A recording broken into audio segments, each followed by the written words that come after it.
Ծնողներս միշտ ներշնչում էին, որ սիրեմ ամուսնությունը, դրա համար հաճախ էի ամուսնանում։ 2 անգամ Օսկարի արժանացած դերասանուհի Էլիզաբեթ Թեյլորը ամուսնացել է 8 անգամ 7 տղամարդու հետ։ Էլիզաբեթը առաջին անգամ ամուսնացել է 18 տարեկանում եւ բաժանվել 8 ամսից։ Երբ ամուսնացել էի, ունեի կնոջ մարմին ու երեխայի զգացմունքներ, ասել է նա։ Երկրորդ ամուսինն իրենից 20 տարով մեծ էր, ունեցել են 2 որդի։ Երրորդ ամուսնուս Թեյլորը ունեցել է 1 դուստր, սակայն ամուսինը մահացել է ավիավթարից։ Չնայած Թեյլորը կարծում էր, որ 4-րդ ամուսնության դեպքում մեղրամիսը կտևի 40 տարի, սակայն 5 տարի անց ամուսնալուծվել է։ Նույն ամսում ամուսնացել է դերասան Ռիչարդ Բարթոնի հետ, ով սիրավեպ սկսելու ժամանակ եւս ամուսնացած է եղել։ Նրանց սերը համարվել է Հոլիվուդի ամենասկանդալայինը։ Նրանք երեխա են որդեգրել, սակայն բաժանվել են, հետո միացել ու կրկին ամուսնալուծվել։ Կանանց մեծամասնությունը տղամարդկանց համարում է ստոր եւ սրիկա, բայց դեռևս նրանց փոխարինող չի գտել, ասել է Թեյլորը։ Նրա 6-րդ ամուսինը քաղաքական գործիչ էր, ումից 6 տարի անց բաժանվել է։ Վերջին ամուսինը իրենից 20 տարով փոքր շինարար էր, ումից կրկին ամուսնալուծվել է։ 20 տարի առաջ ես ամուսնանում էի այնպիսի տղամարդկանց հետ, որոնց այժմ նույնիսկ ընթրիքի չէի հրավիրի, ասել է նա։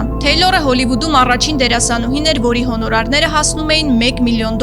Նա ունեցել է մանուշակագույն աչքեր։ Չկա ավելի լավ օծանելիք, քան հաջողությունը, նշել է նա։ Ունեցել է առողջական խնդիրներ, մաշկի քաղցկեղ, ալկոհոլի եւ թմրանյութերի հետ կապված խնդիրներ։ Թեյլորը հիմնադրել է Միավի հիմնադրամը։ Նա մահացել է 79 տարեկանում։ Ժամանակի ընթացքում սկսում ես ափսոսալ մեղքերիդ համար եւ այն մեղքերի, որ դեռ չես գործել։